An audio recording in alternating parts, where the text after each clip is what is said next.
നിങ്ങൾക്ക് മാതൃകയുണ്ട് എന്ന് പറഞ്ഞു അല്ലേ? ഖുർആൻ പറയുന്നില്ലേ എന്ത്? ലഖദ് കാന ലക്കും ഫീ റസൂലില്ലാഹി, അള്ളാഹുവിൻ്റെ ദൂതരിൽ നിങ്ങൾക്കുണ്ട് ഉസ്വത്തുൻ ഹസന, മെച്ചപ്പെട്ട നല്ല മാതൃകയുണ്ട്. ലിമൻ കാന യർജുല്ലാഹ, അള്ളാഹിനെ ആഗ്രഹിച്ച് ജീവിക്കുന്നവർക്ക്, അള്ളാഹിൻ്റെ പ്രീതിയെ കാംക്ഷിച്ച് ജീവിക്കുന്നവർക്ക്. വദക്കറുല്ലാഹ കതീറ, അങ്ങനല്ലേ? ലിമൻ കാന യർജുല്ലാഹ വൽ യൗമിൽ ആഖിറ, പരലോകത്തിൽ വിശ്വസിക്കുന്നവർക്കും അള്ളാഹുവിൽ ആഗ്രഹിക്കുന്ന, അള്ളാഹിൻ്റെ പ്രീതിയെ ആഗ്രഹിക്കുന്ന, പരലോകമോക്ഷത്തെ, പരലോകത്തിൽ വിജയിക്കണമെന്ന് കരുതി ജീവിക്കുന്ന വിഭാഗത്തിന് മാതൃകയുണ്ട്. ഇവർക്ക് മാതൃകയില്ല, ഇവരതിനു വേണ്ടി ജീവിക്കുന്നവരല്ല. ആര്? ഖുർആനിസ്റ്റുകാർ. അവർക്ക് മാതൃകയില്ല.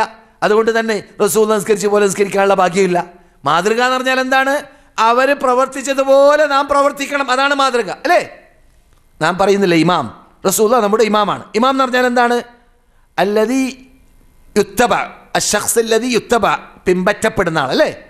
ഇമാം റുക്കൂ ചെയ്യുമ്പോൾ നാം റുക്കൂ ചെയ്യുന്നു, ഇമാം സുജൂദ് ചെയ്യുമ്പോൾ നാം സുജൂദ് ചെയ്യുന്നു, അതാണ് ഇമാം എന്ന് പറഞ്ഞാൽ. പിന്തുടരപ്പെടുന്ന മനുഷ്യൻ. അതെ, റസൂലുള്ളാഹി സ്വല്ലല്ലാഹു അലൈഹി വസല്ലം നമുക്ക് മാതൃക എന്ന് പറയുമ്പോൾ റസൂലുള്ളാഹിനെയാണ് നാം പിന്തുടരേണ്ടത് അല്ലേ? സംശയമേ ഇല്ല. എന്നാൽ ഞാൻ ചോദിക്കട്ടെ, റസൂലുള്ളാഹി സ്വല്ലല്ലാഹു അലൈഹി വസല്ലമിൻ്റെ ജീവിതത്തിൽ ദീനിൻ്റെ കാര്യമായിട്ട് ഖുർആനിൽ പറഞ്ഞ കാര്യമല്ലാത്ത മറ്റു വല്ലതും ചെയ്താൽ റസൂലിനെ പിൻപറ്റാൻ പാടില്ല എന്ന് പറയുമ്പോൾ അതിൻ്റെ അർത്ഥം എന്താണ്? ഈ ആയത്തിനെ എതിർത്തു. ഈ ആയത്തിൽ അള്ളാഹ് പറയുന്ന റസൂലുള്ളാഹിയെ നിങ്ങൾ പിന്തുടരണം. അള്ളാഹ് പറഞ്ഞിട്ടില്ലല്ലോ ഖുർആനിലുള്ള കാര്യത്തിൽ മാത്രം പിന്തുടരണമെന്ന്. അല്ല, ഖുർആനിലുള്ള കാര്യമാവട്ടെ, അവരുടെ ജീവിതത്തിൽ എന്ത് കാര്യമാവട്ടെ, ദീനിൻ്റെ കാര്യമാണ് ചെയ്യുന്നതെങ്കിൽ എന്ത് വേണം?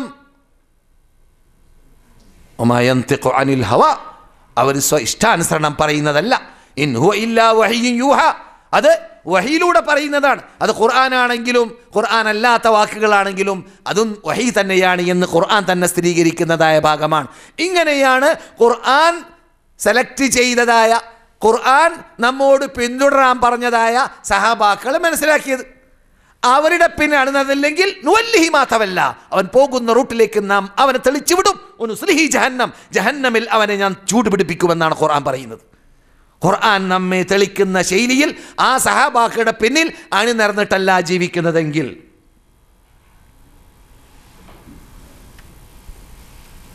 റസൂലുള്ളാഹി സ്വല്ലല്ലാഹു അലൈഹി വസല്ലം ഖുർആൻ അല്ലാതെ സംസാരിച്ചിട്ടില്ല എന്ന് പറയേണ്ടി വരും ഇവരുടെ തത്വം അനുസരിച്ചിട്ട്. റസൂൽ ഖുർആൻ അല്ലാതെ പറഞ്ഞിട്ടില്ല.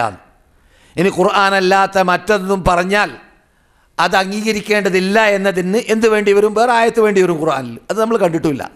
ഖുർആൻ അല്ലാത്ത മറ്റൊന്നും റസൂലുള്ളാഹി പറഞ്ഞിട്ടില്ല, പറഞ്ഞാൽ അംഗീകരിക്കേണ്ടതുമില്ല എന്ന് അവർ പറയുകയാണെങ്കിൽ അതിനെന്ത് വേണ്ടി വരും? അവരുടെ തത്വത്തിൽ തന്നെ ഖുർആനിൽ അതിന് ആയത്ത് വേണം.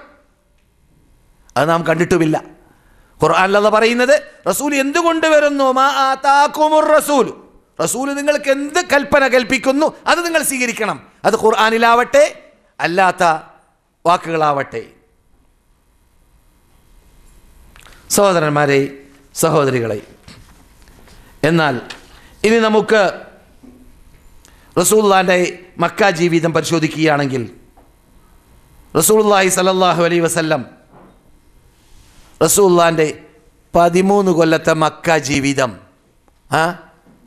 നമുക്ക് പഠിക്കാൻ ഒരു മുസ്ലിം എന്ന നിലയ്ക്ക് തീരുമാനിച്ചാൽ എങ്ങനെയാണ് ഖുർആനിലൂടെ മാത്രം പഠിക്കാൻ സാധിക്കുക? ഒരിക്കലും സാധിക്കുന്നതല്ല. നമുക്കറിയാം റസൂലുള്ളാഹിക്ക് അനുഭവപ്പെട്ട കഷ്ടതകൾ മുഴുവൻ ഖുർആൻ പറയുന്നുണ്ടോ? എത്യോപ്യയിലേക്ക് പോയ ഹിജ്റ ഖുർആൻ പറയുന്നുണ്ടോ? മക്കയിലുള്ള 13 കൊല്ലത്തെ ജീവിതത്തിൽ 3 വർഷം രഹസ്യമായിട്ട് റസൂലുള്ളാഹി പ്രബോധനം ചെയ്തു, ഖുർആൻ പറയുന്നുണ്ടോ? ആ കാലഘട്ടത്തിൽ ഇസ്ലാമിലേക്ക് മെമ്പർഷിപ്പ് നേടിയതായ നേതൃത്വങ്ങളെക്കുറിച്ച് ഖുർആൻ പറയുന്നുണ്ടോ? അവരുടെ പേര് ആരാണ് ആദ്യം, പിന്നാരാണ്, എത്ര പേരാണ്, എത്ര എണ്ണമാണ്? ഉമർ ഖത്താബിൻ്റെ എണ്ണം 40 എന്നൊക്കെ പറയുന്നത് ഖുർആൻ പറയുന്നുണ്ടോ?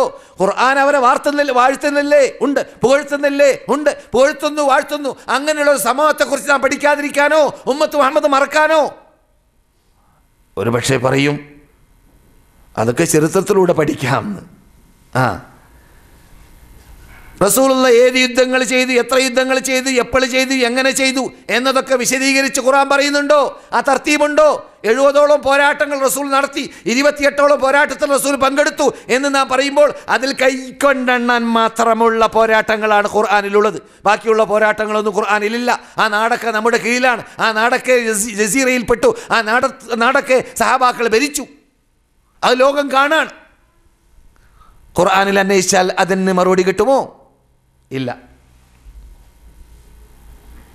സഹോദരന്മാരെ, ഇങ്ങനെ ചോദിക്കുമ്പോൾ ചിലപ്പോൾ അവരിൽ നിന്നിട്ട് മറുപടി കിട്ടാറുള്ളത് അത് ചരിത്രത്തിലൂടെ പഠിക്കാൻ പറ്റുമല്ലോ.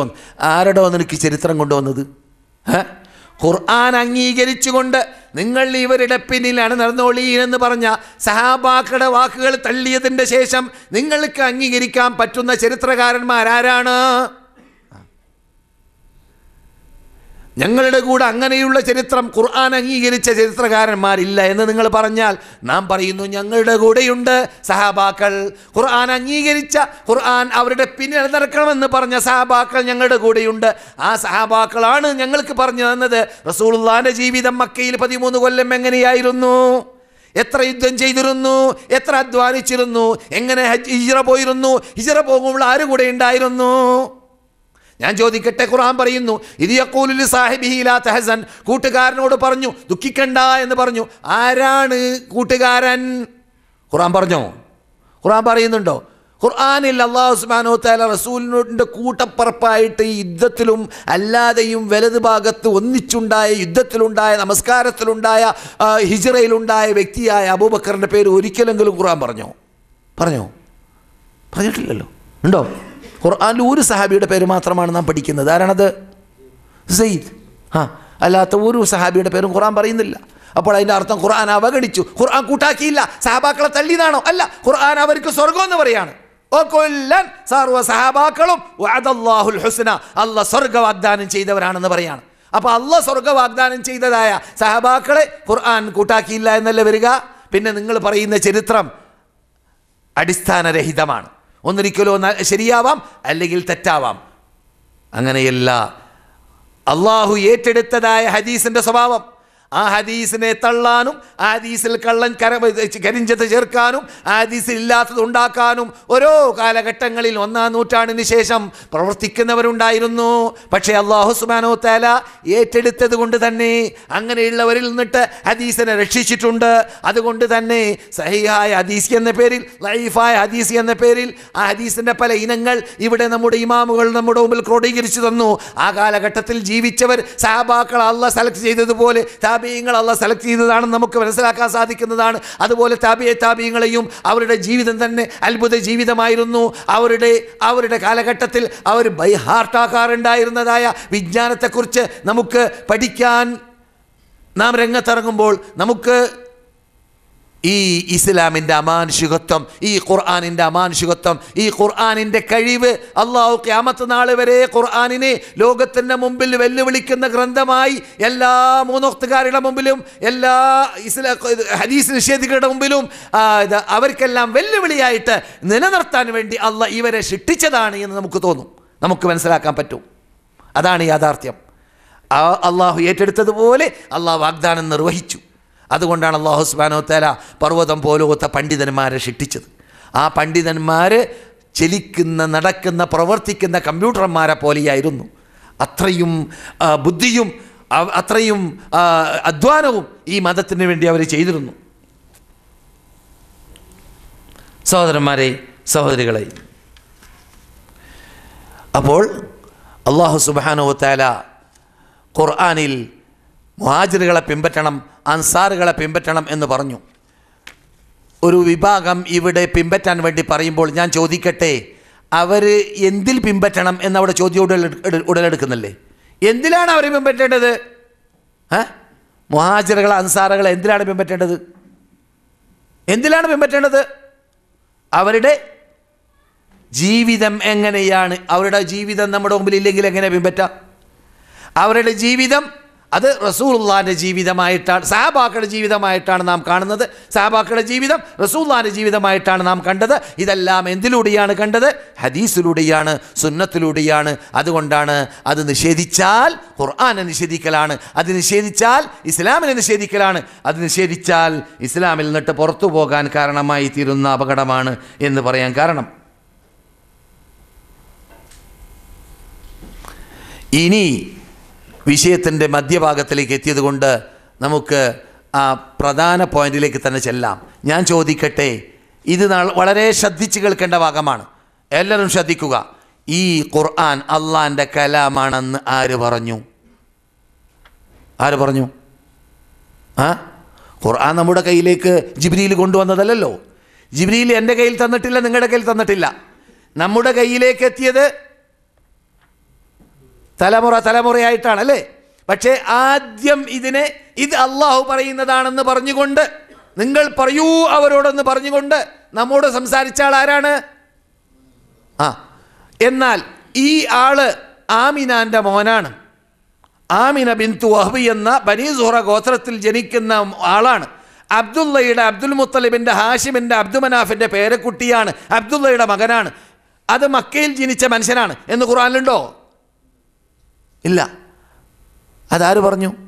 അവർ പറഞ്ഞാണ്. ആര്? റസൂൽ പറഞ്ഞാണ്. അപ്പോൾ അതെന്താണത്? റസൂൽ ദൂതരാണെന്നുള്ളത് എന്താണ്? സുന്നത്താണ്, ഹദീസാണ്. അത് ഹദീസാണ്. അന നബിയുൻ, ഞാൻ ദൂതരാണ് എന്ന് അവർ പറഞ്ഞു. നാം ഈ ഖുർആനിൽ പറയുന്ന റസൂലിനെ പരിധി നോക്കണ്ടേ എവിടെയാളെന്ന്? പരിധി നോക്കുമ്പോൾ കാണുന്നത് ഖുർആനിൽ ഇന്നൊരു വ്യക്തി ഇന്ന സ്ഥലത്ത് ജീവിച്ച ഇന്നാളെ മകൻ എന്ന് പറയുന്നില്ല ഖുർആൻ. മുഹമ്മദുർ റസൂലുള്ള, മുഹമ്മദ് അള്ളാഹുവിൻ്റെ റസൂലാണ്. എത്ര മുഹമ്മദന്മാരുണ്ടാവാം? അപ്പോൾ അയാളാണ് ഈ പറഞ്ഞ മുഹമ്മദ് എന്നത് ആര് പറഞ്ഞു? അയാൾ പറഞ്ഞു. അപ്പോൾ അതെന്താണ്? അത് സുന്നത്താണ്. അപ്പോൾ മുഴുവനും ഹദീസിനെ നിഷേധിക്കുമ്പോൾ അതിലൂടെ മുഹമ്മദിനെ നിഷേധിച്ചു, അതിലൂടെ ഖുർആനിനെ നിഷേധിച്ചു. ഇത് അള്ളാഹിൻ്റെ കലാമാണെന്ന് പറഞ്ഞത് ഹദീസാണ്. ഇത് അള്ളാഹിൻ്റെ കലാമാണെന്ന് പറഞ്ഞത് റസൂലുള്ളയാണ് അല്ലേ? റസൂൽ പറഞ്ഞുകൊണ്ടല്ലോ നമുക്ക് അറിഞ്ഞത് ഇതാണ് അള്ളാഹിൻ്റെ കലാമെന്ന്. അപ്പോൾ ഹദീസിനെ ഒന്നടങ്കം ഇന്ത്യക്കാർ നിഷേധിച്ചതുപോലെ പണ്ടത്തെ ഇന്ത്യ, പഴയ ഇന്ത്യ, പാകിസ്ഥാൻ, ബംഗ്ലാദേശ്, ബർമ്മ, സിലോൺ, നേപ്പാൾ എന്നീ നാടുകൾ ഉൾക്കൊള്ളുന്ന ഇന്ത്യയാണ് ഞാനീ പറയുന്നത്. 200 കൊല്ലം മുമ്പത്തെ ഇന്ത്യ. ആ ഇന്ത്യക്കാർ നിഷേധിച്ചതുപോലെ ഉള്ളതായ നിഷേധം ലോകത്തിൽ ഇതുവരെ ആ വിഭാഗമല്ലാതെ മറ്റാരും ചെയ്തിട്ടില്ല. അത് ബ്രിട്ടീഷുകാർ ഇന്ത്യ ഭരിച്ച കാലഘട്ടത്തിലാണ് അവർ അതിന് വളമിട്ടതും അതിനെ നിലനിർത്താൻ വേണ്ടി പരിശ്രമിച്ചതും അത് വ്യാപകമാക്കാൻ വേണ്ടി പരിശ്രമിച്ചതും. അങ്ങനെ ബ്രിട്ടീഷുകാർ പലതും കാട്ടാറുണ്ട്. ജനങ്ങളെ തല്ലിപ്പിക്കുക, ഇതൊക്കെ പണ്ടേ അവർ കാട്ടാറുള്ളതാണ്. എന്നും ഫലസ്തീൻ പ്രശ്നം, എന്നും നമ്മുടെ നാട്ടിൽ കശ്മീർ പ്രശ്നം, എവിടെയെല്ലാം നിങ്ങൾ പരിശോധിച്ച് നോക്കിയാൽ അങ്ങനെയുള്ള പ്രശ്നങ്ങൾ ആദർശപരമായതും കാണാം, ഭൗതികമായ നാടുകളുടെ കാര്യത്തിലും കാണാം. നമ്മുടെ വിഷയമല്ലാതെ. പക്ഷേ അവരുടെ കാലഘട്ടത്തിൽ ഉടലെടുത്തതായ കരിഞ്ചന്തകളിൽപ്പെട്ട ഒന്നാണ്. അല്ലാഹു സുബ്ഹാനഹു വ തആല അത്തിഉല്ലാഹ വ അത്തിഉർ റസൂല എന്ന് പറയുമ്പോൾ ശ്രദ്ധിക്കുക. അത്തിഉല്ലാഹ വ അത്തിഉർ റസൂല എന്ന് അല്ലാഹു സുബ്ഹാനഹു വ തആല പറയുമ്പോൾ അല്ലാഹു വിശദീകരിക്കുന്ന ശൈലി ഖുർആനിൽ തന്നെ കേൾക്കുക. ഫൈൻ തവല്ലൗ, മുഹമ്മദ് നബിനെ അനുസരിക്കണമെന്നുള്ള കൽപ്പിച്ചു. ശ്രദ്ധിക്കുക, മുഹമ്മദ് നബിനെ അനുസരിക്കണമെന്നുള്ള കൽപ്പിച്ചു. നാം ഇതുവരെ കേട്ടതിൽ നിന്നിട്ട് റസൂലുള്ളാഹി സ്വല്ലല്ലാഹു അലൈഹി വസല്ലമിനെ അനുസരിക്കുമ്പോൾ റസൂലുള്ളാഹ് കൊണ്ടുവന്ന ഖുർആനിനെ മാത്രമല്ല, റസൂലുള്ളാഹ് പ്രവർത്തിക്കുന്നതിനെ, റസൂലുള്ളാഹ് പറയുന്നതിനെ, ഇതിനെയും അനുസരിക്കണമെന്ന് നാം പഠിച്ചില്ലേ? അതെ, പഠിച്ചു. ഇനി അത് ഞങ്ങൾ വിശ്വസിക്കൂല, റസൂലിൻ്റെ വാക്ക് വിശ്വസിക്കൂല, റസൂൽ കൊണ്ടുവന്ന ഖുർആൻ മാത്രം ഓതിയതേ വിശ്വസിക്കുള്ളൂ എന്ന് പറയുമ്പോൾ എന്തായി? ഫൈൻ തവല്ലൗ, മുഹമ്മദിൻ്റെ വാക്ക് പാലിക്കാതിരുന്നാൽ ഫഇന്നല്ലാഹ ലാ യുഹിബ്ബുൽ കാഫിരീൻ, സത്യനിഷേധികളെ അല്ലാഹ് ഇഷ്ടപ്പെടുന്നതല്ല. അപ്പോൾ ഹദീസ് നിഷേധികൾ ആരാണെന്ന് ഖുർആൻ പറയുന്നു? കാഫിരീങ്ങളാണ്. ഞാൻ പറയല്ല. ഹദീസ് നിഷേധികൾ ആരാണെന്ന് പറയുന്നു ഖുർആൻ? കാഫിരീങ്ങളാണെന്ന് പറയുന്നു. എന്തുകൊണ്ട്? റസൂലുള്ളാഹിനെ അനുസരിക്കുക, റസൂലുള്ളാഹിന്റെ വാക്ക് പാലിക്കുക എന്ന് അല്ലാഹ് പറഞ്ഞതോടൊപ്പം അല്ലാഹു കൂട്ടിച്ചേർക്കുകയാണ് ഫൈൻ തവല്ലൗ, റസൂലുള്ളാഹിന്റെ വാക്ക് പാലിക്കാതിരുന്നാൽ ഫഇന്നല്ലാഹ ലാ യുഹിബ്ബുൽ കാഫിരീൻ. ഈ വിഭാഗം മുമ്പ് മുഅ്മിനീങ്ങളായിരുന്നു. അങ്ങനെ റസൂലുള്ളാഹിനെ അനുസരിക്കണ്ട എന്ന് വെച്ചപ്പോൾ അവരാരായി മാറി? കാഫിരീങ്ങളായി മാറി. ഖുർആന്റെ നസ്സിലൂടെ, ഖുർആന്റെ വ്യക്തമായ തെളിവിലൂടെ നമുക്ക് മനസ്സിലാക്കാൻ പറ്റി അവർ കാഫിരീങ്ങൾ. അതുകൊണ്ടാണ് ലാഹൂരി ഖുർആനിസ്റ്റുകാരെ, ലാഹൂരിലുള്ള പാകിസ്ഥാൻ പിന്നെയായ അത് അടിപൊളിയായിട്ട് മനസ്സിലാക്കണം. പിന്നെ പാകിസ്ഥാനായ ആ നാട്ടിലുള്ള അഹ്ലുസ്സുന്നത്ത് വൽ ജമാഅത്തിന്റെ വക്താക്കളാണെന്ന പേരിൽ അറിയപ്പെടുന്നതായ പണ്ഡിതന്മാർ, യഥാർത്ഥ അഹ്ലുസുന്നത്ത്, അള്ളാഹിനെ മാത്രം വിളിച്ച് പ്രാർത്ഥിക്കുന്ന, അള്ളാഹ്ക്ക് മാത്രം ആരാധിക്കുന്ന, അള്ളാഹ്ക്ക് മാത്രം നേർച്ചയാക്കുന്ന, അള്ളാഹ്ക്ക് മാത്രം ജീവിച്ച് മരിക്കാൻ തീരുമാനിക്കുന്ന ഒറിജിനൽ അഹ്ലുസുന്നത്ത് ജമാഅത്ത് എന്ന് പറയുന്ന ഖുർആനിൽ 437 പ്രാവശ്യം അള്ളാഹ് സംരക്ഷിക്കാൻ വേണ്ടി പറഞ്ഞ അൽ ഈമാൻ എന്ന പദം മനസ്സിലാക്കിയ, ഖുർആനിൽ 91 പ്രാവശ്യം മടക്കി അവനെ മാത്രം എന്ന ആ തൗഹീദിന്റെ പദം പഠിച്ചുകൊണ്ട് ഉൾക്കൊണ്ടതായ അഹ്ലുസുന്നത്ത് ജമാഅത്താണ് ഞാൻ ഉദ്ദേശിക്കുന്നത്. ഖുർആനിൽ 112 പ്രാവശ്യം അള്ളാഹിനോടല്ലാതെ പ്രാർത്ഥിക്കാൻ പാടില്ല എന്ന ദുആ എന്ന പദം മനസ്സിലാക്കിക്കൊണ്ട് അള്ളാഹ്ക്ക് മാത്രം പ്രാർത്ഥനകൾ സമർപ്പിക്കുന്നതായ ഒറിജിനൽ അഹ്ലുസുന്ന വൽ ജമാഅത്തിന്റെ ആശയാദർശക്കാർ തന്നെ ആ കാലഘട്ടത്തിൽ ജീവിക്കുന്നവർ എന്ത് പ്രഖ്യാപിച്ചു?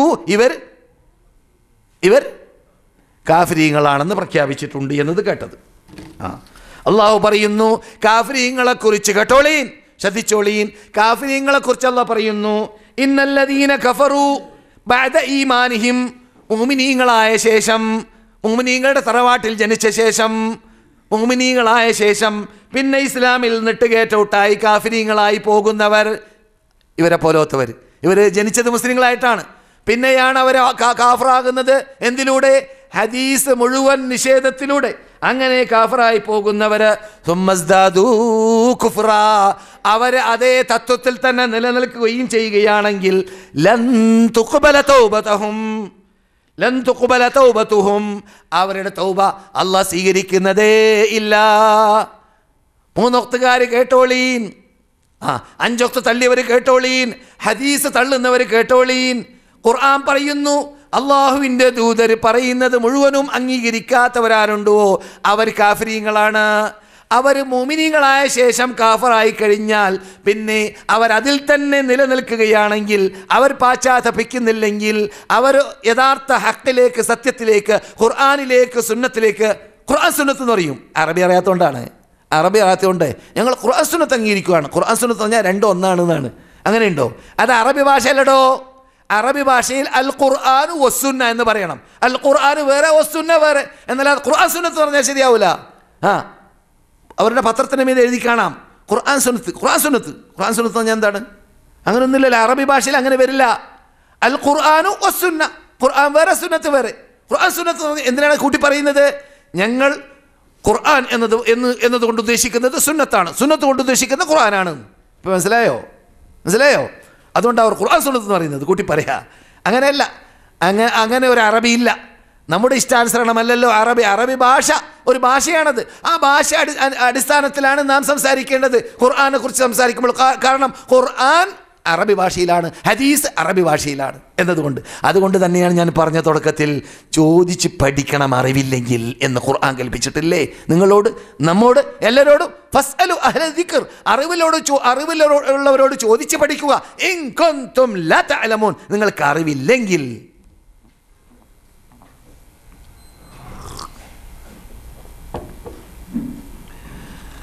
ഇനി തൗബ വേണ്ടാന്ന് വെച്ചാലോ? കേട്ടോളീൻ. ഒരാള് 3 വക്തുകാരൻ കാഫറാണെന്ന് അള്ളാഹു ഖുർആനിൽ പറഞ്ഞ, റസൂലുള്ളാഹിനെ അനുസരിക്കാതെ ഖുർആൻ മാത്രം മതി എന്ന് പറഞ്ഞുകൊണ്ട് ജീവിക്കുന്ന ആള് കാഫറാണെന്നത് മനസ്സിലാക്കാതെ തൗബ ചെയ്യേണ്ടെന്ന് വെച്ചാൽ അള്ളാഹു പറയുന്നു, ഇന്നല്ലദീന കഫറു, കാഫിരീങ്ങൾ, ഒമാതു വഹും കുഫാർ, അവർ കാഫിരീങ്ങളായി തന്നെ മരിച്ചു പോവുകയാണെങ്കിൽ, ഫലം യുഖ്ബല മിൻ അഹദിഹിം മിൽഉൽ അർളി ദഹബാ വലൗ ഇഫ്തദാ ബിഹി, ഭൂമി നിറയെ സ്വർണം സമർപ്പിച്ചിട്ട്, ഒന്ന് ഞങ്ങൾ മുസ്ലിങ്ങളുടെ പേരും കൊണ്ടല്ലേ ഭൂമിയിൽ ജീവിച്ചത്, അതുകൊണ്ട് ഞങ്ങളെ രക്ഷപ്പെടുത്തണം, ഞങ്ങൾ ഖുർആൻ മുഴുവൻ അംഗീകരിച്ചില്ല റബ്ബേ, ഞങ്ങളെ രക്ഷപ്പെടുത്തണം എന്ന് പറഞ്ഞാൽ ഭൂമി നിറയെ സ്വർണം കൊടുത്താൽ, പൊന്നു കൊടുത്താൽ അള്ളാഹ് അംഗീകരിക്കൂല അവരുടെ തൗബയെ. അപകടമാണ്. അവനങ്ങനെ കാട്ടി, ഞാനും കാട്ടുന്നു. അവനങ്ങനെ പറഞ്ഞു, ഞാനും പറയുന്നു. അവനങ്ങനെ ചെയ്തു, ഞാനും ചെയ്യുന്നു. അതൊന്നും നടക്കൂല. ദീനാണ്, അള്ളാഹിൻ്റെ മതമാണ്, ഇവിടെ ഇറങ്ങിയതാണ്. 1300 കൊല്ലം മുസ്ലിങ്ങൾ കേൾക്കാത്ത തത്വമായി നടക്കുക ദീനിൻ്റെ പേരിൽ. അള്ളാഹു കാത്തുരക്ഷിക്കട്ടെ. അള്ളാഹു സത്യത്തിലേക്ക് അങ്ങനെയുള്ളവരെ മടക്കട്ടെ, ഹിദായത്തിലേക്ക് മടക്കട്ടെ എന്നവർക്ക് വേണ്ടി നമുക്ക് പ്രാർത്ഥിക്കാം. അള്ളാഹു പറയുന്നു, ഉലൈക ലഹും അദാബുൻ അലീം, ഇങ്ങനെ ജീവിച്ച് മരിക്കുന്നവർക്ക് കഠോരമായ ശിക്ഷയുണ്ട്. വമാ ലഹും മിൻ നാസിരീൻ, അവർക്ക് സഹായികളെ ലഭിക്കുക തന്നെ ഇല്ല. പിന്നെ പലർക്കും പറയാനുള്ളത്, ഈ ഹദീസ്, നിങ്ങൾ ഈ പറയുന്ന ഹദീസിൽ ലഈഫൊക്കെ ഇല്ലേ, മൗദൂ ഇല്ലേ?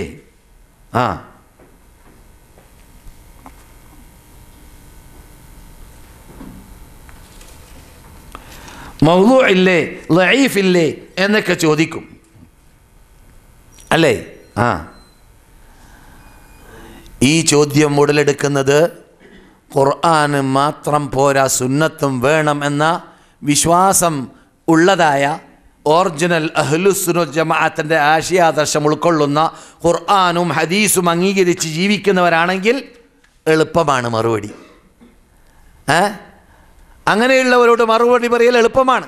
കാരണം അവർ ഖുർആൻ ഉൾക്കൊള്ളുന്നത് കൊണ്ടും സുന്നത്ത് ഉൾക്കൊള്ളണമെന്ന നിർബന്ധം അവർക്കുള്ളത് കൊണ്ടും അവർ എങ്ങനെയാണ് അള്ളാഹു ഖുർആനിനെ സൂക്ഷിച്ചതുപോലെ സുന്നത്തിനെ സൂക്ഷിച്ചത് എന്നത് പറഞ്ഞു കൊടുക്കുമ്പോൾ പെട്ടെന്ന് ഉൾക്കൊള്ളാൻ സാധിക്കും. അല്ലാത്തവരോട് പറയാനുള്ളത്, നിങ്ങൾ ആദ്യം ഇസ്ലാമിലേക്ക് കടന്നു വരൂ, തൗബ ചെയ്യൂ, പാശ്ചാത്തപിക്കൂ. ഖുർആൻ പോരാ, ഖുർആൻ്റെ വിശദീകരണമാകുന്ന സുന്നത്തും വേണം എന്നത് നിങ്ങൾ ആദ്യം എന്ത് ചെയ്യുക? തീരുമാനിക്കുക. അതെന്തിലൂടെ? ഖുർആനിലൂടെ തന്നെ. നിങ്ങൾ പറയുന്ന ഖുർആൻ ഉണ്ടല്ലോ, ആ ഖുർആനിലൂടെ തന്നെ അള്ളാഹ് പറഞ്ഞു, എന്ത്? ഖുർആനിനെ നാം സംരക്ഷിക്കും. ഇന്നാ നഹ്നു നസ്സൽന ദിക്റ, നാമാണ് ഖുർആൻ ഇറക്കിയത്. വഇന്നാ ലഹു ലഹാഫിദൂൻ, നാം അതിനെ കാത്തു സൂക്ഷിക്കും, സംരക്ഷിക്കും. അതേ റബ്ബ് തന്നെ എന്ത് പറഞ്ഞു? സുമ്മ ഇന്ന അലൈനാ ബയാന, ഖുർആനിൻ്റെ വിശദീകരണവും നാം തന്നെ ഏറ്റെടുത്തു എന്ന് ഖുർആൻ പറയാണ്. അപ്പോൾ ഖുർആൻ തന്നെയാണ് പറയുന്നത് ഹദീസിനെ സംരക്ഷിക്കും എന്ന വാർത്ത. അതുകൊണ്ട് നിങ്ങൾ അത് അംഗീകരിച്ചുകൊണ്ട് കടന്നു വരിക, തൗബ ചെയ്ത് ഖേദിച്ച് മടങ്ങി മുസ്ലിം ആവുക, 5 വക്ത് നമസ്കരിക്കാൻ ആരംഭിക്കുക എന്നല്ലാതെ. സർ സയ്യിദ് അഹമ്മദ് ഖാൻ്റെ ചരിത്രത്തിൽ ഇന്ന് രാത്രി വായിച്ചപ്പോൾ ഞാൻ ഞെട്ടിപ്പോയി. അദ്ദേഹത്തിൻ്റെ കഥയിൽ അദ്ദേഹമാണ് ബ്രിട്ടീഷുകാരുടെ തത്വം പ്രചരിപ്പിച്ചുകൊണ്ട് ഈ ഖുർആനിസ്റ്റുകളെ വാർത്തെടുക്കാനുള്ള ആൾക്കാരൊക്കെ രംഗത്തിറങ്ങാൻ കാരണക്കാരനായി തീർന്നതായ ആളുകളിൽ ഒരാളാണ്. ആരെപ്പോലെ? ജമാലുദ്ദീൻ അഫ്ഗാനിയെപ്പോലെ ഇന്ത്യൻ മേഖലയിൽ അദ്ദേഹമാണ്. അദ്ദേഹത്തിനെ പോലത്തെ മറ്റാൾക്കാർ അദ്ദേഹത്തിൻ്റെ സമകാലന്മാരുണ്ടായിട്ടുണ്ട്. അങ്ങനെയുള്ളവരുടെയൊക്കെ പേര് പറഞ്ഞ് ഇങ്ങനെയുള്ള എൽമിൻ്റെ സദസ്സുകൾ വടക്കാക്കാൻ ഞാൻ ഉദ്ദേശിക്കുന്നില്ല. ആ മനുഷ്യനെക്കുറിച്ച് പറയുകയാണ്. ആ മനുഷ്യൻ ഈ നമസ്കാരത്തിനെ കുറിച്ചൊക്കെ വേണ്ടാത്രം പറഞ്ഞു പോയിട്ടുണ്ടെങ്കിലും അയാൾ 5 വക്താവട്ടെ 3 വക്താവട്ടെ ഓരോ വക്ത് നിസ്കരിക്കാറില്ല. അയാൾ നമസ്കരിക്കാറില്ല, നോമ്പ് പിടിക്കാറുമില്ല. അയാൾ ഞാൻ സെയ്ദ് കുടുംബത്തിൽപ്പെട്ട ആളാണെന്ന് പറഞ്ഞ് നടക്കും. ഞാൻ അയാളുടെ ഖബർ കണ്ടിരുന്നു. അയാളുടെ ഖബറിൻ്റെ പരിസരത്തിൽ കെട്ടിത്തൂക്കിയതായ വലിയ ബോർഡുണ്ട്. ആ ബോർഡിൽ അദ്ദേഹം മുതൽ റസൂൽ വരെയുള്ളതായ ശൃംഖല എഴുതി വെച്ചിട്ടുമുണ്ട്. ഈ മനുഷ്യൻ്റെ വല്ല ഫലം കിട്ടുമോ ശൃംഖലയിലൂടെ? ആ ശൃംഖല തൂങ്ങിയിട്ട് രക്ഷപ്പെടാൻ പറ്റുമോ? ഇല്ല. ഖുർആൻ നിഷേധിച്ച്, ഹദീസ് നിഷേധിച്ച്, ഇസ്ലാമിനെ തകർത്താൻ വേണ്ടി പാടുപെട്ട് ഇന്ത്യൻ മേഖലയിൽ കരിഞ്ചന്തകൾ പ്രചരിപ്പിച്ചുകൊണ്ട് ഒരിക്കലും രക്ഷപ്പെടാൻ പറ്റുകയില്ല.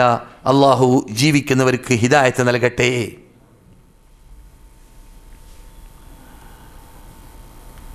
അതെ, പിന്നെ ഹദീസ് അംഗീകരിക്കുന്ന, ഖുർആൻ അംഗീകരിക്കുന്ന വിഭാഗമായതോടുകൂടി തന്നെ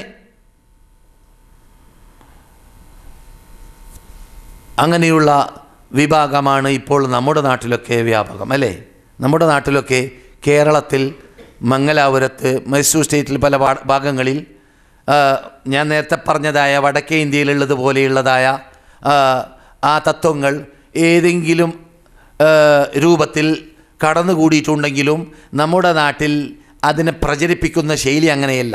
നമ്മുടെ നാട്ടിൽ പ്രചരിപ്പിക്കൽ, ഈ ഹദീസ് എങ്ങനെ സ്വീകരിക്കുക, ഈ ഹദീസ് നമ്മുടെ ബുദ്ധിക്ക് യോജിക്കുന്നതല്ലല്ലോ, അതുകൊണ്ട് അത് നമുക്ക് സ്വീകരിക്കാൻ പറ്റില്ല. റസൂലുള്ളാഹിൻ്റെ ഇത് നെഞ്ച് കീറുക, എന്നിട്ട് അതിൽ കരൾ പുറത്തെടുക്കുക, അല്ല എന്താണ് ഹൃദയം പുറത്തെടുക്കുക, എന്നിട്ട് അതിനെ കഴുകുക, അതൊക്കെ എങ്ങനെയാണ് ബുദ്ധിക്ക് കയറാ? അതുകൊണ്ട് അതൊക്കെ വേണ്ടാന്ന് വെക്കുക. അപ്പോൾ പെട്ടെന്ന് ഇസ്ലാമിൻ്റെ ABCD അറിയാത്ത നാടന്മാരാകുമ്പോൾ പെട്ടുപോകും. മനസ്സിലായില്ലേ? പെട്ടുപോകും. റസൂലുള്ളാഹിക്ക് മാറണം തട്ടാ, വലിയ ബേജാറിപ്പോൾ അതിലാണ്, മാരണം തട്ടി എന്നുള്ളതിൽ. അതൊക്കെ പറഞ്ഞിട്ടാണ് ജനങ്ങളെ നമ്മുടെ നാട്ടിൽ പലരും എന്ത് ചെയ്യാറുള്ളത്, ഈ 3 വക്തുകാരിലേക്ക് തെളിച്ചു കൊണ്ടുപോകാറുള്ളത്. ആദ്യം പറയൂല 3 വക്ത് മതിയെന്ന്, ആദ്യം പറയൂല 5 വക്ത് നിസ്കരിക്കണ്ടെന്ന്, ഇതൊന്നും പറയില്ല. ആദ്യം പറയില്ല എന്തായിരിക്കും, സിഹറൊക്കെ റസൂൽ തട്ടാനോ, അപ്പോൾ ഇത് കുറച്ച് ഇരുന്ന് കൊടുക്കുക, ഇബ്ലീസ് പെട്ടെന്ന് പിടിച്ചിരുത്തും ചെയ്യും. അങ്ങനെ ഇരുന്ന് കൊടുത്തു കഴിഞ്ഞാൽ പിന്നെ ഇത് കേൾക്കും, റസൂലിന് സിഹർ തട്ടി എന്നൊക്കെ പറയുമ്പോൾ ഖുർആനെതിരല്ലേ, സൂറത്ത് ഇസ്രായേൽ ഒരു ആയത്തില്ലേ, സൂറത്തുൽ ഫുർഖാനിലെ ഒരു ആയത്തില്ലേ, മസ്ഹൂർ എന്ന് പറയപ്പെടും എന്ന് റസൂലിനെ കുറിച്ച് പറയപ്പെടൽ അത് ലാലിമീങ്ങൾ പറയുന്നതാണ്. അങ്ങനെയൊക്കെ പറയുമ്പോൾ ഈ ഹദീസ് അതിനെതിരായില്ലേ എന്നൊക്കെ ചോദിച്ചുകൊണ്ട് പെട്ടെന്ന് വ്യതിചലിപ്പിക്കാൻ വേണ്ടി പരിശ്രമിക്കും. അപ്പോൾ അത് കയറും ചെയ്യും. ആർക്ക്? അറിവില്ലാത്തവർക്ക്. അത് കയറിക്കഴിഞ്ഞാൽ പിന്നെ പിറ്റേ ദിവസം വേറെ ഹദീസ് കൊണ്ടുവരും. അങ്ങനെ അവസാനം ഇങ്ങനെയുള്ള ഹദീസുകളുടെ സ്ഥിതി ഇത് തന്നെയാണെന്ന് പിന്നെ പറയും. കുറച്ച് ദിവസം കഴിയുമ്പോൾ എന്ത് പറയും, ഈ ഹദീസുകളുടെ സ്ഥിതി ഇത് തന്നെയാണ്, ഹദീസൊക്കെ ഇത് ബുദ്ധിക്ക് യോജിക്കാത്താണ്, ഇതൊന്നും അംഗീകരിക്കാൻ പറ്റൂല, അതുകൊണ്ട് നമുക്ക് ഹദീസ് വേണ്ട, അള്ളാഹിൻ്റെ കലാമ് പോരെ, ഖുർആൻ പോരെ എന്ന് പറഞ്ഞുകൊണ്ട് അവസാനം പിന്നെ കുളിപ്പിച്ച് കുട്ടിയില്ലാതെയായി മാറും. പിന്നെ നിസ്കരിക്കാൻ സാധിക്കൂല, പിന്നെ സക്കാത്ത് കൊടുക്കാൻ പറ്റൂല. എങ്ങനെ സക്കാത്ത് കൊടുക്കുക? പിന്നെ ദീനിൻ്റെ ഏത് ചടങ്ങ് നിർവഹിക്കാൻ സാധിക്കാതെ അവസാനം ഇന്നൊരു സുഹൃത്ത് എന്നോട് പറഞ്ഞതുപോലെ ഒരു സ്ഥലത്ത് അദ്ദേഹം കണ്ടുപോലോ, എന്ത്, ഒരാൾ പള്ളിയിൽ വെച്ചിട്ട് നിസ്കരിക്കുകയാണ്. എന്താണ്, അയാളിങ്ങനെ നിൽക്കുന്ന കണ്ടു എന്നാണ്. അപ്പോൾ നിൽക്കുന്ന കണ്ടു, കൈ കെട്ടുന്നില്ല, കൈ കെട്ടാൻ പറ്റില്ലല്ലോ, കൈ കെട്ടല്ലല്ലോ, ഇങ്ങനെ നിൽക്കുന്ന കണ്ടു എന്ന്. കുറച്ച് സമയം കഴിയുമ്പോൾ അയാൾ പോവുകയും ചെയ്തു എന്ന്. പിന്നെ എനിക്ക് സംശയം തോന്നി, അയാൾ ഈ മുസ്ലിങ്ങളുടെ പള്ളിയാണെന്ന് അറിയാതെ ക്രിസ്ത്യൻ പള്ളിയാണെന്ന് വിചാരിച്ച് കയറിയതാണോ എന്ന്. ക്രിസ്ത്യൻ പള്ളിയിലാണെങ്കിൽ അങ്ങനെ നിന്ന് പോകും, ഏത് ഭാഗത്ത് നിന്നിട്ട് അവർക്ക് അറിയാം, നിന്ന് പ്രാർത്ഥിച്ചു പോകും. അങ്ങനെ കാട്ടിയതാണോ? അങ്ങനെ അന്വേഷിച്ച് നോക്കുമ്പോൾ അതല്ല, അയാൾ ഖുർആനിസ്റ്റാണ് പോലോ.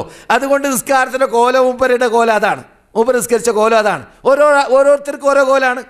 നിന്നിട്ട് ഇങ്ങനെ എന്തെങ്കിലും പറഞ്ഞു പോയാൽ മതി, നിൽക്കാനല്ല പറഞ്ഞു. അഖമിസ്സലാത്ത, നിങ്ങൾ നിസ്കാരം നിലനിർത്തുക, ലിദിക്രി, എന്നെ സ്മരിക്കാൻ വേണ്ടി. ഞാൻ നിന്നും സ്മരിച്ചു പോയി.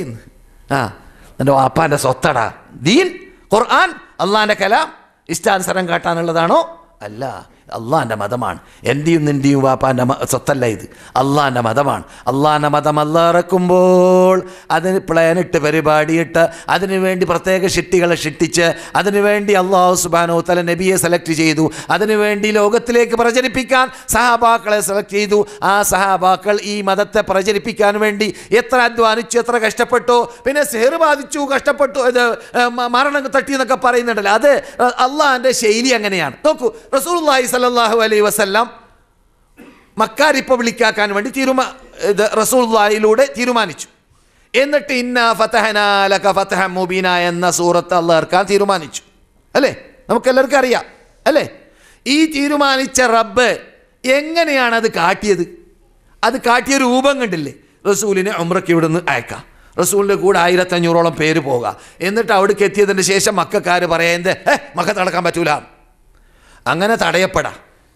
നമുക്കറിയാവുന്നതുപോലെ ജിദ്ദ മക്ക റോട്ടിലുള്ളതായ ഹുദൈബിയ സന്ധി നടന്ന സ്ഥലത്ത് തടയപ്പെട്ടു, അല്ലേ? തടയപ്പെട്ടു. അതിന് ശേഷം ഇങ്ങനെ ഒന്നൊന്നായി മക്ക പ്രതിനിധികൾ വരാം, റസൂലുള്ളാഹിന്റെ പ്രതിനിധി പോവാം. റസൂലുള്ളാഹിന്റെ പ്രതിനിധി പോയപ്പോൾ അവിടേക്ക് എത്തിയപ്പോൾ പിടിച്ച് കൊന്നു കളഞ്ഞു എന്ന് കിംവദന്തിയും.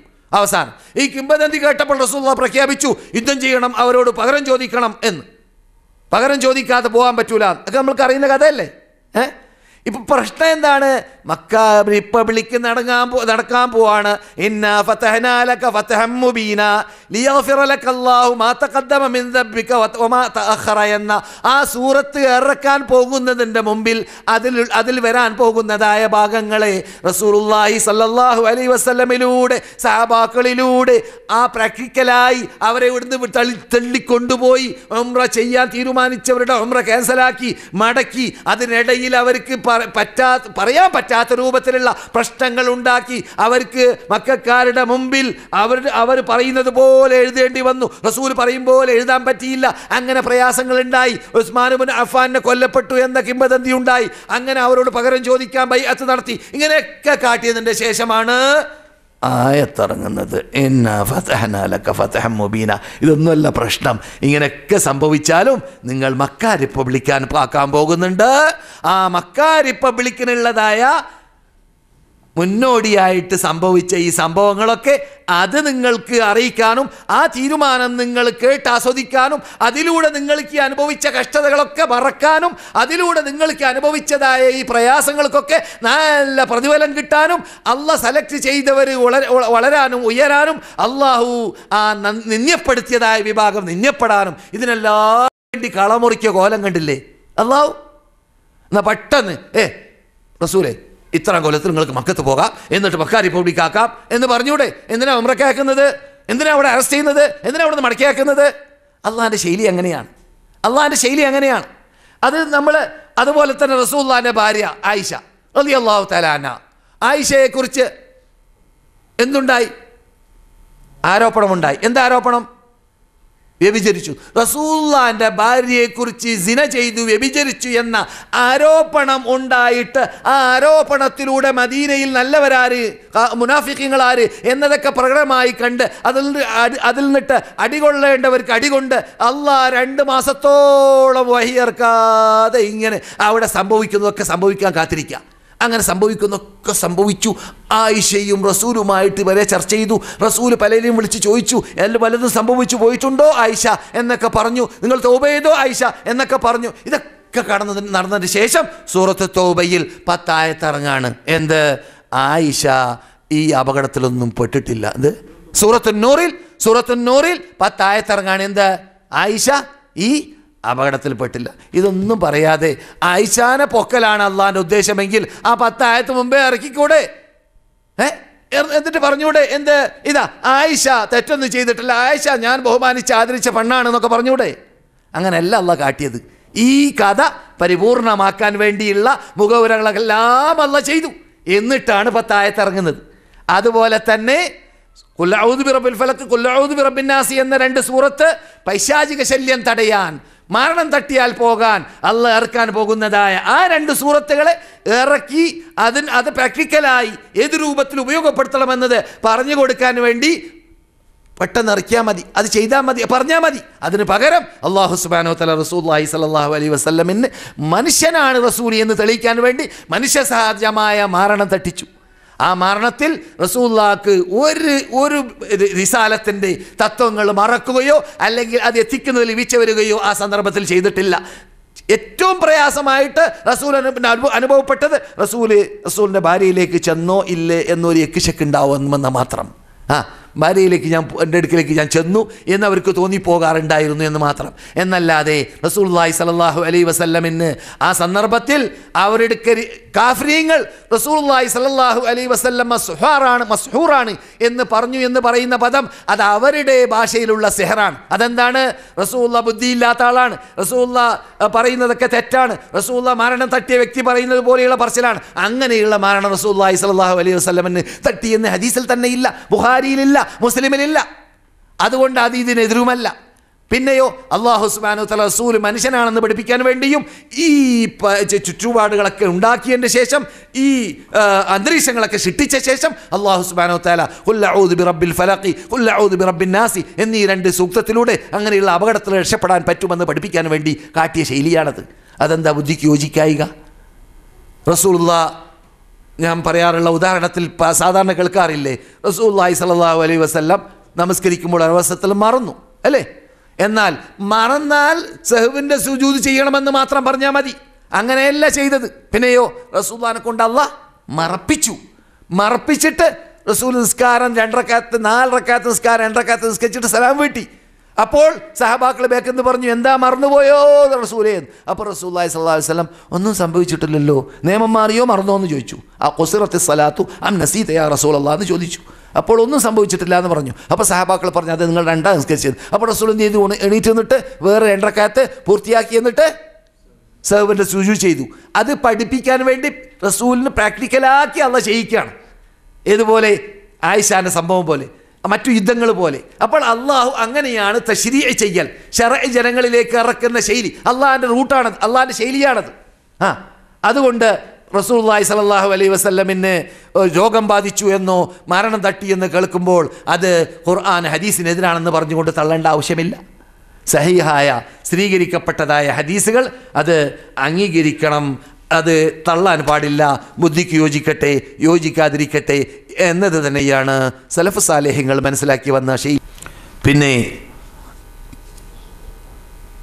ചില സുഹൃത്തുക്കൾ എന്നോട് പറഞ്ഞു, ചിന്തിക്കാൻ ഖുർആൻ പറഞ്ഞില്ലേ, അതുകൊണ്ട് ഞങ്ങൾ ചിന്തിച്ചുണ്ടാക്കാണ്.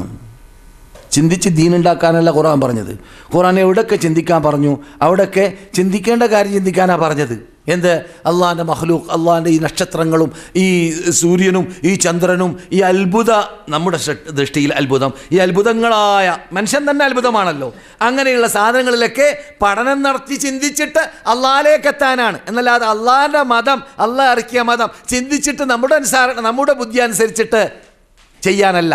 5 വഖ്ത് 6 വഖ്താക്കാനോ അല്ലെങ്കിൽ 5 വഖ്ത് 3 വഖ്താക്കാനോ അല്ലെങ്കിൽ അള്ളാഹു കൽപ്പിച്ച കൽപ്പനകൾക്ക് വിപരീതം നാം പ്രവർത്തിക്കാനോ അല്ല. ബുദ്ധി കൊണ്ട് ചിന്തിക്കണമെന്നുള്ള കൽപ്പിച്ച വാക്കിൻ്റെ അർത്ഥം അങ്ങനെയാണെന്ന് ആരും ഇതുവരെ പറഞ്ഞിട്ടുമില്ല. അങ്ങനെ ആരും ചിന്തിച്ചിട്ടുമില്ല. ചിന്തിച്ചിട്ട് ദീന് നമ്മുടെ നേതാക്കൾ ഉണ്ടാക്കിയിട്ടുമില്ല.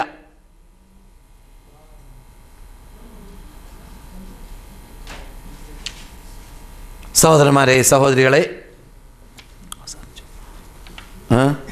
നമ്മുടെ ടൈം വളരെ അതിക്രമിച്ചിരിക്കുകയാണ്. അതുകൊണ്ട് ഈ വിഷയം യഥാർത്ഥത്തിൽ അതിന് നൽകേണ്ടതായ അവകാശം നൽകിയും കൊണ്ടല്ല ഞാൻ സംസാരിച്ചതെന്ന് എനിക്ക് തന്നെ അറിയാം. കാരണം അത് ധാരാളം കാര്യങ്ങൾ അതിൽ വേറെയും പറയാനുണ്ട്. പ്രത്യേകിച്ച് ഖുർആനിസ്റ്റ് എന്ന പേരിൽ ഗ്രന്ഥങ്ങളുണ്ട്.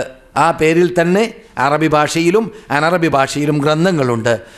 അങ്ങനെയുള്ള ഗ്രന്ഥങ്ങളിലേക്ക് മടങ്ങിക്കഴിഞ്ഞാൽ മുസ്ലിങ്ങൾ എഴുതിയ ഗ്രന്ഥം എന്നല്ലാതെ പിഴച്ചവരെഴുതിയ ഗ്രന്ഥമല്ല, ഗ്രന്ഥങ്ങളിലേക്ക് മടങ്ങിക്കഴിഞ്ഞാൽ നമുക്ക് എന്ത് അറിയാൻ സാധിക്കും? ആരാണ് ഖുർആനിസ്റ്റ് എന്ന കാര്യം പഠിക്കാൻ സാധിച്ചു. ആയിഷ നബിയോടുകൂടി റളിയല്ലാഹു തആല അൻഹ നബി സല്ലല്ലാഹു അലൈഹി വസല്ലമയോട് കൂടുതൽ വർഷം ജീവിച്ചോ? 2 വർഷം മാത്രം നബിയുടെ കൂടെ ജീവിച്ച അബൂ ഹുറൈറ എങ്ങനെ കൂടുതൽ ഹദീസ് റിവായത്ത് ചെയ്തു? ആയിഷ റളിയല്ലാഹു തആല അൻഹ അവരുടെ 9ാമത്തെ വയസ്സിലാണ് റസൂലുമായിട്ട് വീട്ടുകൂടിയത്. അവരുടെ 16-17 വയസ്സിലാണ് റസൂലുള്ളാഹി സ്വല്ലല്ലാഹു അലൈഹി വസല്ലമിൽ വഫാത്തായത്. അതുവരേക്കും റസൂലുള്ളാഹിയുടെ കൂടെ തന്നെ ഉണ്ട് ആര്? ആയിഷ റളിയല്ലാഹു തആല അൻഹ. പിന്നെ അബൂ ഹുറൈറ റളിയല്ലാഹു തആല അൻഹു 2 കൊല്ലമല്ല 3 കൊല്ലം റസൂലുള്ളാഹി സ്വല്ലല്ലാഹു അലൈഹി വസല്ലമുമായിട്ട് സഹകരിച്ച് ജീവിച്ച വ്യക്തിയാണ്. അദ്ദേഹം റസൂലുള്ളാഹി സ്വല്ലല്ലാഹു അലൈഹി വസല്ലം പോകുന്ന സ്ഥലത്തെല്ലാം പോകും, ഇരിക്കുന്നിടത്തെല്ലാം ഇരിക്കും, വല്ലതും പറയുമ്പോൾ സദസ്സിലുണ്ടാകും. മറ്റുള്ള സഹാബാക്കളെപ്പോലെ യുദ്ധത്തിന് പോയിട്ടോ അല്ലെങ്കിൽ ജോലിക്ക് പോയിട്ടോ ബിസിനസ്സിന് പോയിട്ടോ മറ്റോ മദീനയിൽ നിന്ന് പുറത്തു പോകുന്ന സ്വഭാവം റസൂൽ മരിക്കുന്നത് വരെ അവർക്ക് ഉണ്ടായിരുന്നില്ല. ഇസ്ലാമിൽ പ്രവേശിച്ച ശേഷം അയാൾ സുഫത്തിൻ്റെ അഹലുകാർക്ക് വേണ്ടി ഉണ്ടാക്കിയ തിണ്ണയുടെ താഴെ തന്നെ ജീവിക്കലായിരുന്നു.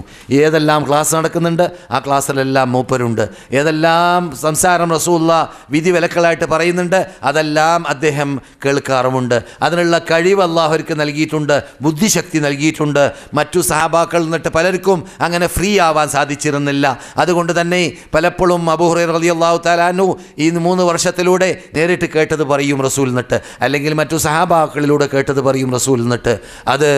അതുകൊണ്ട് തന്നെ 1-ാം നൂറ്റാണ്ടിൽ ജീവിച്ചതായ ഈ അബൂ ഹുറൈറയെ കണ്ട് പരിചയമുള്ള, ഈ സഹാബാക്കളെ കണ്ട് പരിചയമുള്ള സഹാബാക്കളിൽ താബിഈങ്ങളിൽ നിന്നിട്ട് ആർക്കും ഈ സംശയം ഉണ്ടായിരുന്നില്ല. ഈ ചോദ്യവക്താവിനുള്ള സംശയമല്ല ഇത് ഓറിയന്റലിസ്റ്റുകാരും അതുപോലെ തന്നെ ഇസ്ലാമിൻ്റെ ശത്രുക്കളും അഴിച്ചുവിടുന്ന സംശയം. അത് ആര് പേറി നടന്നു? 3 വക്തുകാരും ഹദീസ് നിഷേധികളും പേറി നടന്നു. യഥാർത്ഥത്തിൽ അത് ചോദ്യവക്താവിൻ്റെ ചോദ്യമല്ല, സംശയമല്ല എന്ന് എനിക്കറിയാം.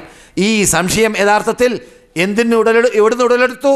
ഓറിയന്റലിസ്റ്റുകാരുണ്ടാക്കിയതാണ്. മുസ്തശ്രിഖീങ്ങൾ എന്നാണ് അവർക്ക് പേര്. അഥവാ ജൂത ക്രിസ്ത്യാനികളുടെ പണ്ഡിതന്മാർ ഇസ്ലാമിനെ തകർത്താൻ വേണ്ടി അഴിച്ചുവിട്ടതായ ആദർശമാണ് ഇത്. അതിൽപ്പെട്ട വേറൊരാളുടെ പേരും കൂടി ഞാൻ തരാം. എന്തിനു വേണ്ടി? ഭാവിയിൽ നിങ്ങൾ അയാളെക്കുറിച്ച് കേട്ടാൽ അതും മനസ്സിലാക്കി വെച്ചോളി. ഇമാം സുഹ്രി 2200 ഹദീസ് റിപ്പോർട്ട് ചെയ്ത ആളാണ്. അദ്ദേഹം അമവി ഖിലാഫത്തുകാർക്ക് വേണ്ടി ഹദീസുകൾ ഉണ്ടാക്കലായിരുന്നു എന്നാണ് ഓറിയന്റലിസ്റ്റുകാരായ ജൂത ക്രിസ്തീയ വിഭാഗം അഴിച്ചുവിട്ടത്. ഇമാം സുഹ്രി താബിഈയാണ്. മുഹമ്മദ് ഇബ്നു ശിഹാബ് സുഹ്രി റഹ്മത്തുള്ളാഹി അലൈഹി ഇമാം മഹാപണ്ഡിതനാണ്. അദ്ദേഹമാണ് ഉമർ ബിൻ അബ്ദുൽ അസീസിൻ്റെ കാലഘട്ടത്തിൽ ഹദീസ് ശേഖരണത്തിന് വേണ്ടി രംഗത്തിറങ്ങിയ നേതൃത്വമാണ് അദ്ദേഹം. മനസ്സിലായില്ലേ? അതൊക്കെ വേറെ വിഷയമാണ്, നീട്ടി വലിച്ച് അത് ഞാൻ നേരത്തെ പറഞ്ഞു. ഹദീസ് അംഗീകരിക്കണമെന്ന തീരുമാനത്തിലേക്ക് എത്തിയവരുടെ സംശയം തീർക്കാൻ പ്രയാസമില്ല, പെട്ടെന്ന് തീരും, പെട്ടെന്ന് പറഞ്ഞു കൊടുക്കാൻ സാധിക്കും. എന്ത് സംഭവിച്ചു ഹദീസ് ക്രോഡീകരണ കാലഘട്ടത്തിൽ? എന്തുകൊണ്ട് ആദ്യം ഹദീസ് എഴുതാൻ ചിലരെ തടഞ്ഞു, ചിലർക്ക് അനുവദിച്ചു? ഈ വിഷയങ്ങളൊക്കെ നാം ചർച്ച ചെയ്യുകയാണെങ്കിൽ നമുക്ക് സംശയമില്ല. ചർച്ച ഇവരുടെ കയ്യിലേക്ക് വിട്ടുകൊടുക്കൽ എപ്പോഴാണ്? ഇവർ ഇസ്ലാമിലേക്ക് വരട്ടെ, 3 വക്തിലിട്ട് ഒഴിവാവട്ടെ, 5 വക്ത് അംഗീകരിക്കട്ടെ, ഖുർആനും സുന്നത്തും അംഗീകരിക്കട്ടെ, അതിനുശേഷമേ ഇങ്ങനെയുള്ള വിഷയത്തിൽ നിങ്ങളോട് ചർച്ച ചെയ്യുള്ളൂ എന്നതാണ് ഇതുവരെ പറഞ്ഞു വന്നത്.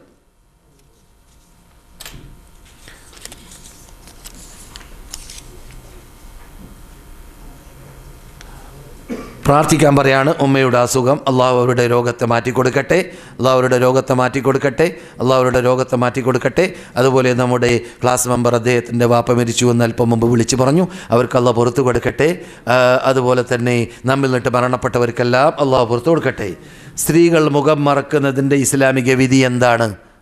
ഇത് നമ്മുടെ വിഷയവുമായിട്ട് ബന്ധപ്പെട്ടതായ ചോദ്യമല്ല. എൻ്റെ ക്ലാസ് മെമ്പർമാരായ സഹോദരിമാർക്കെല്ലാം വിധി അറിയുമെന്നാണ് ഞാൻ മനസ്സിലാക്കുന്നത്. ഇനി ചോദിക്കുന്നതായ ചോദ്യ വക്താവ് ആണാവട്ടെ പെണ്ണാവട്ടെ ആദ്യമായിട്ട് ക്ലാസ്സിൽ വരുന്ന ആളാണെങ്കിൽ, ടൈം സഹായിക്കുന്നില്ലല്ലോ, പറയാം, വളരെ ഷോർട്ടായിട്ട് പറയാം. യഥാർത്ഥത്തിൽ വിശുദ്ധ ഫുർഖാനുൽ അദീം പർദ പറയുമ്പോൾ പറയുന്ന ശൈലിയിൽ നിന്നിട്ട് വലാ യുബ്ദീന സീനതഹുന്ന ഇല്ലാ മാ ളഹറ മിൻഹാ വൽ യദ്രിബന ബിഖുമുരിഹിന്ന അലാ ജുയൂബിഹിന്ന അലാ ജുയൂബിഹിന്ന. അവരുടെ മേത്തട്ടത്തെ, അവരുടെ തലപ്പാവിനെ, തലയിലേക്ക് ധരിക്കുന്ന ഹുമറുണ്ടല്ലോ, ആ ഹുമറിനെ അവരുടെ മാറത്തിലേക്ക് ഇടട്ടെ എന്ന് ഖുർആൻ പറയുന്നു. മുഖം മറക്കേണ്ടതില്ല എന്ന് പറയുന്നവർ ഈ മുഖം ഒഴിവാക്കിയിടണമെന്ന് പറയുന്നു. അത് ഖുർആൻ പറഞ്ഞിട്ടില്ല. ഖുർആൻ പറഞ്ഞത് ആദ്യം ഭംഗിയെ മറക്കണം. ഭംഗിയെ മറക്കുമ്പോൾ നെഞ്ച് നിങ്ങൾ മറന്നു പോകാൻ പാടില്ല. മുഖം മാത്രം മറച്ചാൽ പോരാ, നെഞ്ചോട് കൂടിയാണ് ഭംഗി. മനസ്സിലായില്ലേ? അപ്പോൾ നെഞ്ച് പ്രകടമാക്കാൻ പാടില്ല. ആ തലയിലേക്ക് മുഖം മറക്കാൻ വേണ്ടി നിങ്ങൾ ധരിച്ച വസ്ത്രമുണ്ടല്ലോ, ആ വസ്ത്രം നെഞ്ചിലേക്ക് എത്തണം. അപ്പോഴാണ് സ്ത്രീകളുടെ ഭംഗി പ്രകടമാവാതിരിക്കുക അന്യപുരുഷന്മാരുടെ മുമ്പിൽ. ഇതെല്ലാം അന്യപുരുഷന്മാരുടെ മുമ്പിലാണ് എന്നല്ലാതെ സ്ത്രീകളുടെ വീട്ടിലല്ല. വീട്ടിൽ സ്ത്രീകളുടെ ഇടയിൽ തലയും മറക്കേണ്ടതില്ല, മുഖം മാത്രമല്ല. സ്ത്രീകളുടെ ഇടയിൽ വീട്ടിൽ തലയും മറക്കേണ്ടതില്ല. ഇവിടെ അറബികൾ തല മറക്കാറില്ല, സ്ത്രീകൾ അകത്ത്. പക്ഷേ അറബികൾ ഇവിടെ ഇന്ന് വരേക്കും നാം ബഹുഭൂരിപക്ഷം അറബികളുടെ ഇടയിൽ നാം കാണുന്നത്, പ്രത്യേകിച്ച് സൗദികളുടെ ഇടയിൽ കാണുന്നത്, അവരുടെ ഇടയിൽ അന്യപുരുഷന്മാരുമായിട്ട് എന്തില്ല, ടച്ചില്ല, ബന്ധമില്ല. ആ രൂപത്തിലാണ് അവരുടെ ജീവിതം. അങ്ങനെയാവണമെന്നാണ് ഇസ്ലാം കൽപ്പിക്കുന്നത്. പിന്നെ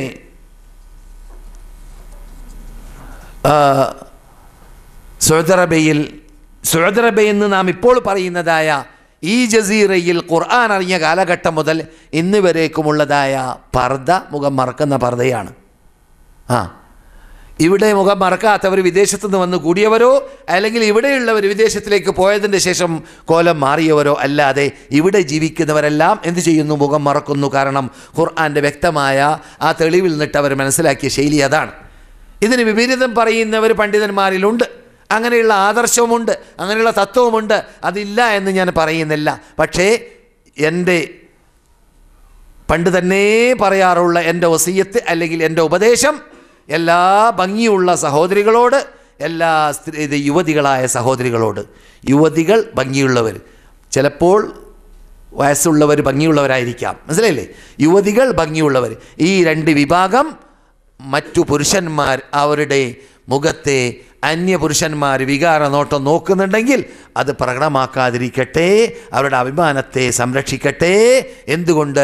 നിങ്ങൾ കാരണത്താലാണ് മറ്റുള്ളവർ തെറ്റ് ചെയ്തതെങ്കിൽ ആ തെറ്റ് ചെയ്തവനുള്ള തെറ്റ് പോലത്തെ തെറ്റ്, അതിനേക്കാളും വലിയ തെറ്റ്, അതിൻ്റെ ഡബിൾ തെറ്റ് ഒരു പക്ഷേ നിങ്ങൾക്ക് അനുഭവിക്കേണ്ടി വരും, നിങ്ങളിലൂടെയാണ് അവർ തെറ്റ് ചെയ്യുന്നതെങ്കിൽ എന്നത് ഓർക്കണം. സൗദി അറേബ്യയിലാകുമ്പോൾ ഇവിടെ ഇപ്പറഞ്ഞതായ ഈ അഭിപ്രായത്തിന് പുറമെ വേറൊരു കൽപ്പനയുണ്ട്. എന്ത്? ഇവിടുത്തെ ഭരണകൂടത്തെ അംഗീകരിക്കണം, ഇവിടുത്തെ നേതൃത്വത്തെ അംഗീകരിക്കണം, ഇവിടുത്തെ പണ്ഡിതന്മാരെ അംഗീകരിക്കണം. ഇവിടുത്തെ പണ്ഡിതന്മാർ കൊടുക്കുന്ന ഫത്വയും നിയമവും മുഖം മറക്കണമെന്നതായതുകൊണ്ട് സൗദി അറേബ്യയിൽ ജീവിക്കുന്ന സ്ത്രീകളെല്ലാം എന്ത് വേണം? ഇവിടെ താമസിക്കാൻ ചാൻസ് കിട്ടിയവർ ഇവിടെയുള്ള സ്ത്രീകളെപ്പോലെ തന്നെ മുഖം മറച്ചുകൊണ്ട് ഇവിടെയുള്ള മറ്റു ഈ അഭിമാന സംരക്ഷണത്തോടു കൂടി ജീവിക്കണമെന്ന് ഉദ്ദേശിച്ച് ജീവിക്കുന്ന സഹോദരികളെ വടക്കാക്കുന്നവരായി മാറരുത് നിങ്ങൾ വിദേശത്തുനിന്ന് ഇവിടെ വന്നതിൻ്റെ ശേഷം എന്നതുകൂടി വിദേശത്തുനിന്ന് വന്ന് ജീവിക്കുന്ന സഹോദരിമാരെ മനസ്സിലാക്കണം എന്ന് ഞാനിവിടെ ഉപദേശിക്കാറുണ്ട്. ഇതെല്ലാം അതേ രൂപത്തിൽ ഗൗരവത്തോടു കൂടി മനസ്സിലാക്കി പ്രവർത്തിക്കാൻ അല്ലാഹു സുബ്ഹാനഹു വ തആല തൗഫീഖ് നൽകുമാറാകട്ടെ. പിന്നെ ഇല്ലാമാ ലഹറ മിൻഹ എന്നല്ലാഹ് പറഞ്ഞല്ലോ എന്ന് ചിലപ്പോൾ മറുപടി ചോദ്യം ചോദിക്കും. എന്ത്? പ്രകടമായത് മറക്കേണ്ടതില്ല എന്ന്. പ്രകടമായത് എന്ന് പറഞ്ഞത് ഇല്ലാമാ ലഹറ എന്നാണ്, ഇല്ലാമാ അലഹറ എന്നല്ല. പ്രകടമായതെന്ന് പറഞ്ഞാൽ മുഖവും മറച്ച ശേഷം സ്ത്രീ നടക്കുമ്പോൾ അവളൊരു പെണ്ണായതുകൊണ്ട് അവളെ കാണുമ്പോൾ ഇബ്ലീസിൽ നിന്നിട്ട് പുരുഷന്മാർക്ക് വഹി വരും അവളെ നോക്കാൻ. അവളുടെ അനക്കം, അവളുടെ ചലനം, അവളെ ഇരുത്തം, അതാണ് മാലഹറ മിൻഹ.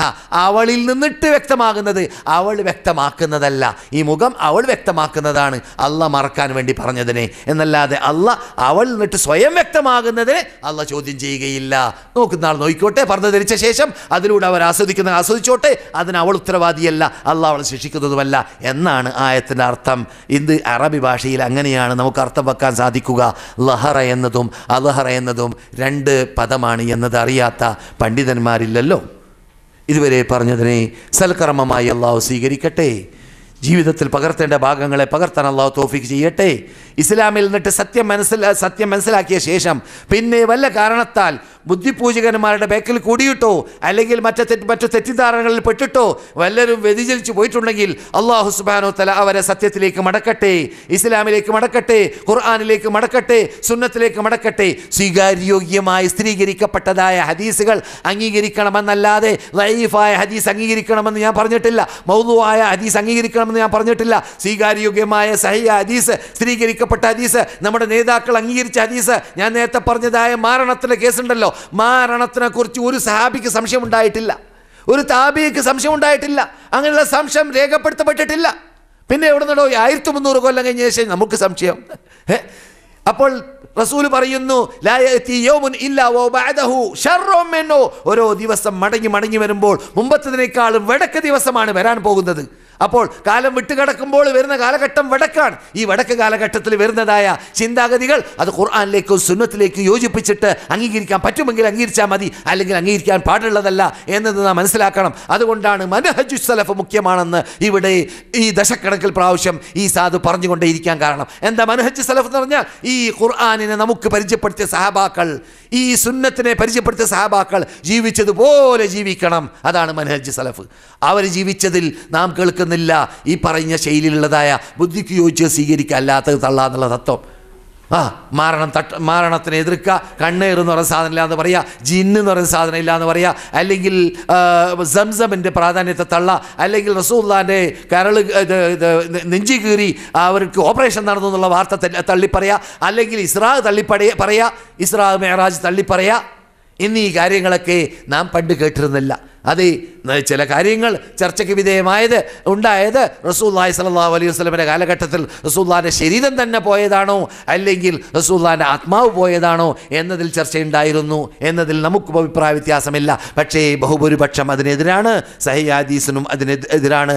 സഹീഹ് ഹദീസും ബഹുഭൂരിപക്ഷം സ്ഥിരീകരിച്ചത് റസൂലുള്ളാഹി തന്നെ പോയി എന്നതാണ്. കാരണം അതിന് ഖുർആൻ തന്നെ, ഖുർആനിസ്റ്റിൻ്റെ പേരിൽ ഇസ്ലാമിനെ തകർത്തുന്ന വിഭാഗം പഠിക്കട്ടെ. ഖുർആൻ പറയുന്നു, സുബ്ഹാനല്ലദീ അസ്റാ ബിറൂഹിഹി, അസ്റാ ബിഅബ്ദിഹി, അടിമയെ പ്രയാണം ചെയ്ത റബ്ബ്, അടിമയെ കൊണ്ടുപോയ റബ്ബ്, അടിമന്റെ റൂഹിനെ കൊണ്ടുപോയ റബ്ബ് എന്നല്ല പറഞ്ഞത് ഖുർആൻ. മനസ്സിലായില്ലേ? സത്യത്തിന് സത്യം പോലെ പഠിക്കാൻ, ഉൾക്കൊള്ളാൻ, നടപ്പാക്കാൻ, പ്രചരിപ്പിക്കാൻ അള്ളാഹു നമുക്ക് എവർക്കും തൗഫീഖ് ചെയ്യട്ടെ. അതിനനിവാര്യമായ ശാരീരിക, സാമ്പത്തിക, വിജ്ഞാന, ഈമാനിക ശേഷി അള്ളാഹു നമുക്ക് നൽകട്ടെ. പ്രത്യേകിച്ച് അള്ളാഹു നമുക്ക് ആത്മാർത്ഥത നൽകട്ടെ, ആത്മാർത്ഥത നൽകട്ടെ, ആത്മാർത്ഥത നൽകട്ടെ. اللهم صل على محمد وعلى آل محمد وآخر دعوانا أن الحمد لله رب العالمين. السلام عليكم ورحمة الله وبركاته.